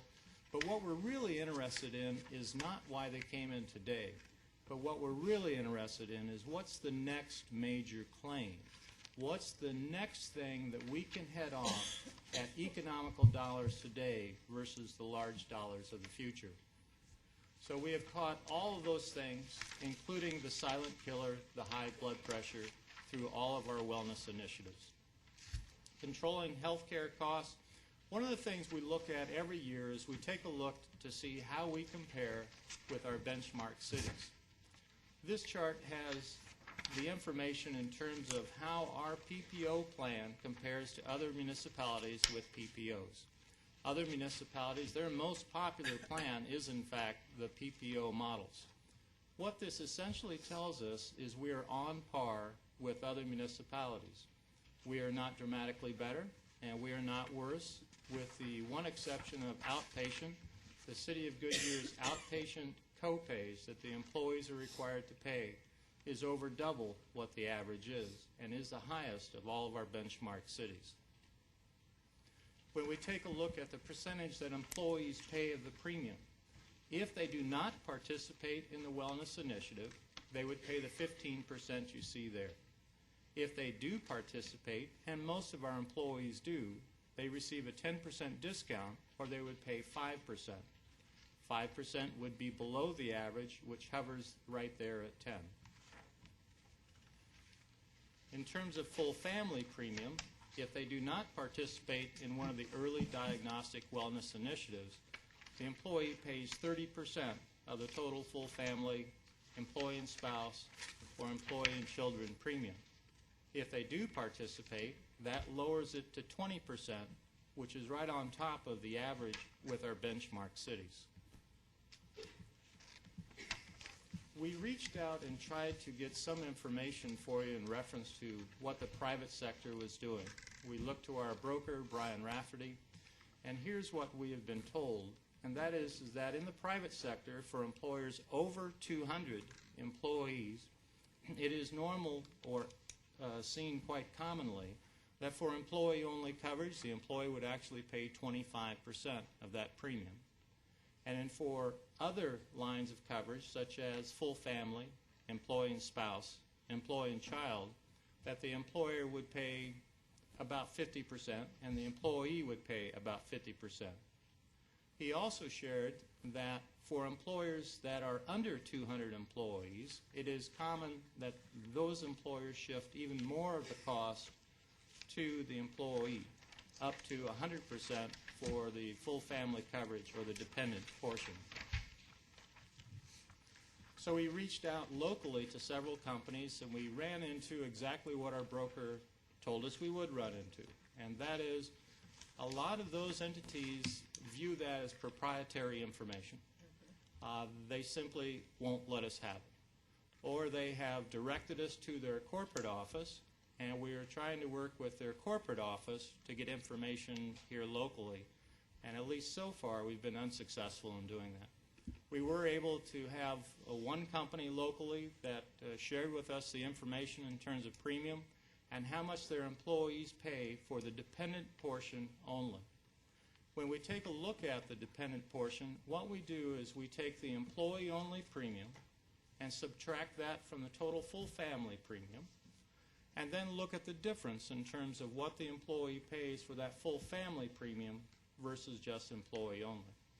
In the one local case, they were paying 16.5% to 18.9% is what the employees were being asked to pay. And we also reached out to APS because, quite frankly, we were having a difficult time finding any private sector entity that would share with us. And their employees pay 15.4% to 27.2% of that full family, employee and spouse, and employee and children coverage. Then we went back to the city of Goodyear and said, okay, let's take our full family premium and let's deduct out the employee portion only, and for that extra premium to go to full family, how much more do employees pay of that portion of the premium? It ranges 23.7 to 50.7% of the total dependent care portion of premium. If the employees do not participate in one of the early diagnostics, in other words, they do not receive the discount, then they would pay 31 to 89% of that premium. But again, the vast majority of our employees, because of that financial incentive, participate in one of the early diagnostics. What percentage of the employees participate in early detection? Today it's about 99%. I can see why. Well, part of, Mayor Lord, Councilmember Sousa, part of the reason is because of the financial incentive, and part of the reason is because we hunt them down.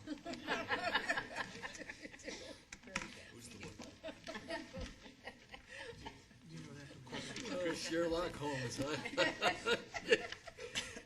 How many of our employees have a working partner that also has insurance?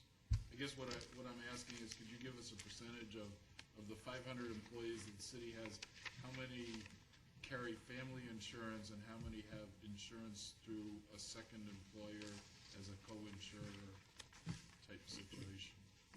Mayor Lord, Councilmember Geltzer, my understanding is today we have about 10% of our employee base, about 49, that take a stipend not to take our health care coverage. When we put that in place, that saves us about $65,000 a year net by paying them not to take our coverage.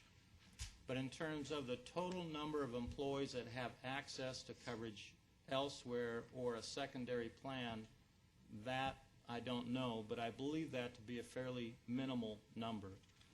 We also have about 10 of our employees that are on TRICARE that do not take our coverage, and they do not receive a stipend because it's against federal law to do so.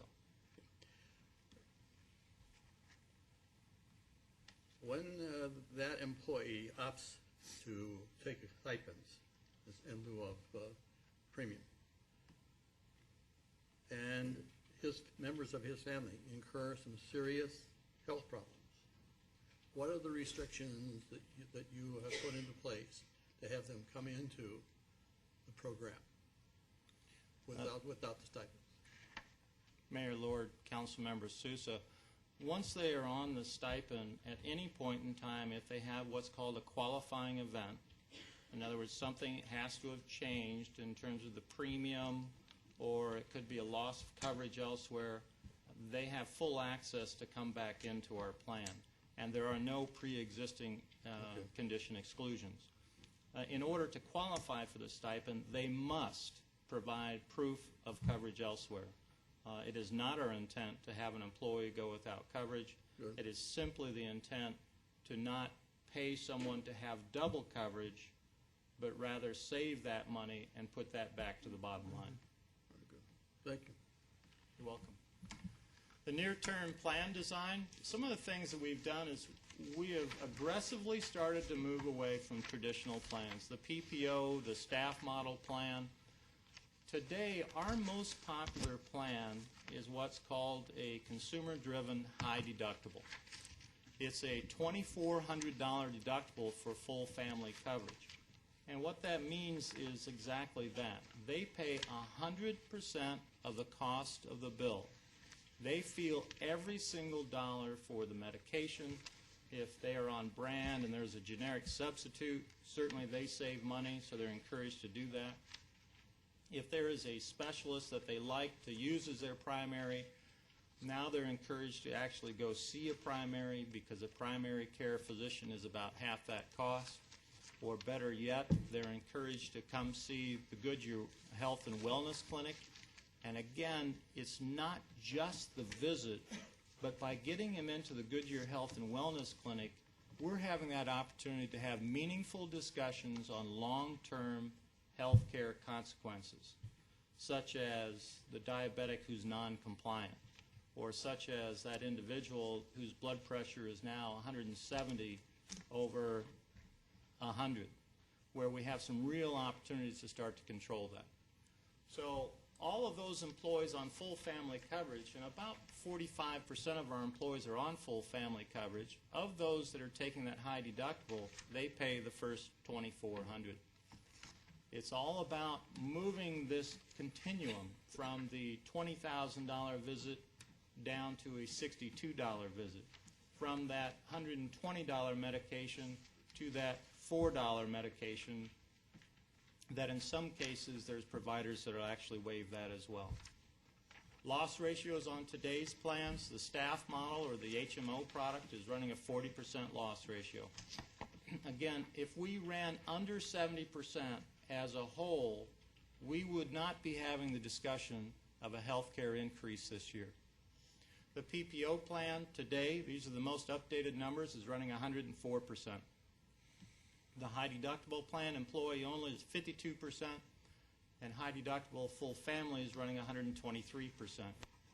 So what can we do to control, not only through the wellness initiative, catch things early, now how do we move the plan design to where we're putting people in the plans that are going to benefit not only them, but us, meaning the city of Goodyear, by controlling those long-term costs of health care. With the PPO, were you going to ask? I'm With the PPO plan, 104% loss ratio, this indicates me adverse usage for some reason or other. Have you been able to pinpoint that? Mayor Lord, Councilmember Sousa, We are limited in the amount of drill-down information that we can get because we are in a fully insured product and because of HIPAA protection. I can tell you that we have 8 claimants over the course of the last 8 months that total $500,000 in total medical bills. It is common that 1 to 2% of all of our claims or actual individuals having the visit make up 25 to 35% of the bills, and that's indicative there as well. But the PPO plan itself, I would tend to agree with you that it would appear that there's some overutilization there. So there are some things we're going to do to try to help that. When we take a look at the recommended changes for this coming period, on the high deductible plan, now we're going to put in a 10% coinsurance for the next $2,000 out of pocket for full family, $1,000 for employee only. So now that employee will pay $2,400, plus they will now pay 10% of the rest of the bills up to another $2,000 out of pocket or an additional $20,000 in medical bills. We believe that that will help slow down that full family utilization that we've seen. We're going to eliminate the PPO Plus plan for one reason: there's only 5 employees on it. The other reason is now with the consumer-driven models, those plans, those with the high deductible, fully take over what that PPO Plus was designed to do. In other words, you can go out of network with a consumer-driven model. On the PPO plan, to help assist us in taking some of the people or giving them an incentive to change plans to a consumer-driven model, we are changing the doctor co-pays from the $20.40 in that plan to $35.55 for a specialist.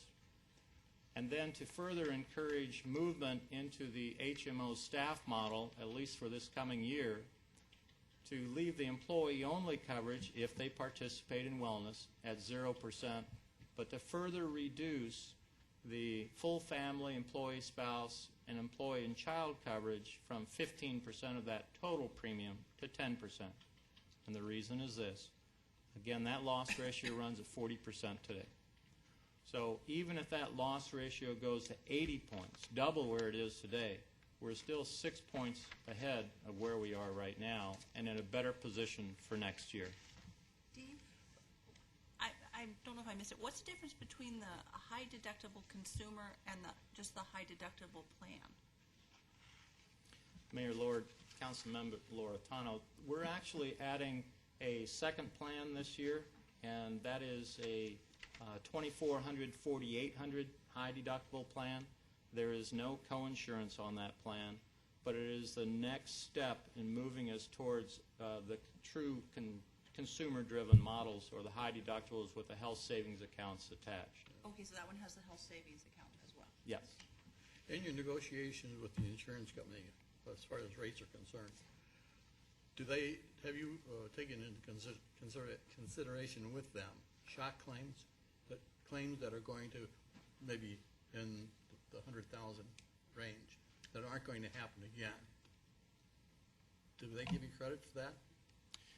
Mayor Lord, Councilmember Sousa, what has happened is we've negotiated with them to lower what they call their pooling level. Oh, okay. And what that means is instead of having the first $200,000 of every claim go directly into our underwriting calculation, we've negotiated with them to lower that to $120,000.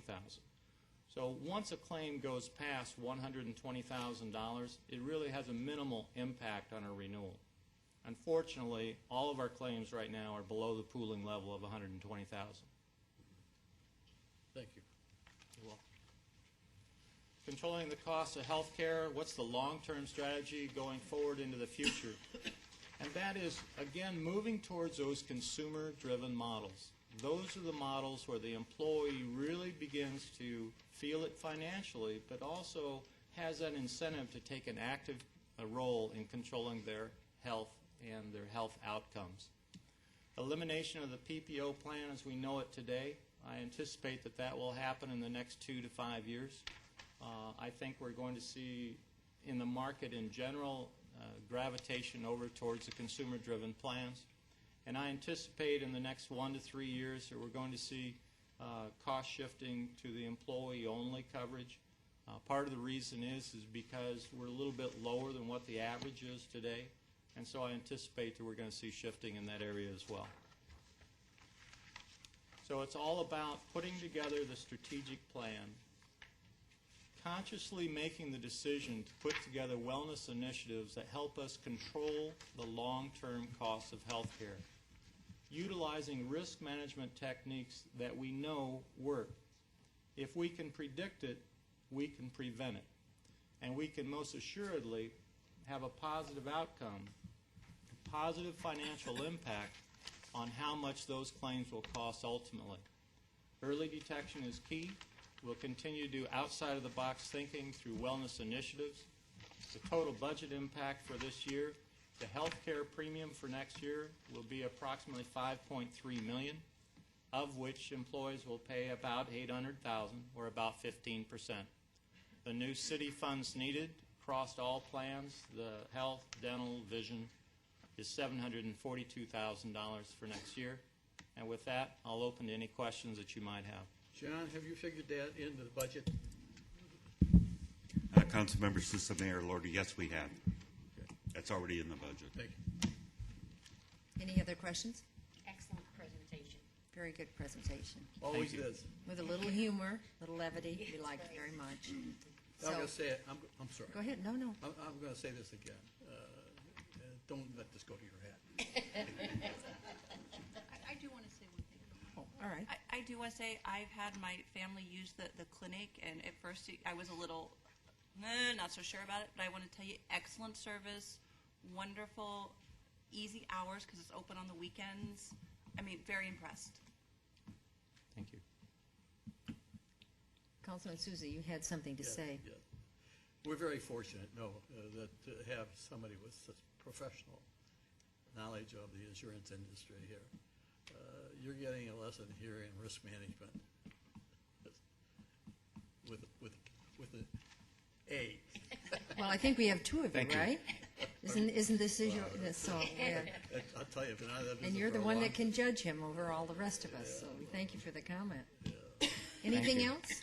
Just real quick, I know many years ago, I used to be a member on that insurance committee, so I kind of got a feel of all the stuff you go through. And we had talked about, hybrid of self-insured and different varieties. And do you see anywhere down the future where maybe going to that from a cost containment, or do you see it more of a increase in deductibles to try to mitigate, the growth? Where do you see all this is going, down the road as far as trying to contain this healthcare cost? Because I'm hearing a variety of different talking heads on television, a variety of other things that they're still trying to figure out how to get a handle on, healthcare costs. And I don't think everybody's quite figured that out yet, but where do you see it kind of going? Mayor Lord, Council Member Pizzillo, long-term for us really depends upon total growth and the total amount of that premium and our ability to support the shock claims inside of that to go self-insured. Certainly we would purchase excess reinsurance, but today $5 million in premium, given the 1,300 lives that we insure, that's employees, spouses, and dependents, just isn't enough money for me to put my stamp of this is my recommendation to go forward in that direction. Also, if we are doing our job effectively, and what I mean by that, if our loss ratios continue to run at 75 to 80%, so the carrier is making a little bit of money, but we are continuing to get a good deal, really the need or necessity to go to a self-insured status is diminished at that particular point. So we're doing all those elements, the wellness initiative, the negotiations, the plan design, to move us strategically to a position of rate pass in the coming years. Thank you. I was going to say the same thought on that. If our loss ratio, if we could eliminate that 104% in the middle category and bring it down to, as was mentioned, we could be a target for at least partial self-funding, where the city would take X number of dollars for claims, okay, and then you have a reinsurer coming up take care of excess. That was one of the products that I sold in my tenure with the insurance industry. But when you have loss ratios like that, self-funding is no-no. Anything else? No, that's it. Nothing to say, that's it. So we're going to adjourn this. Good night.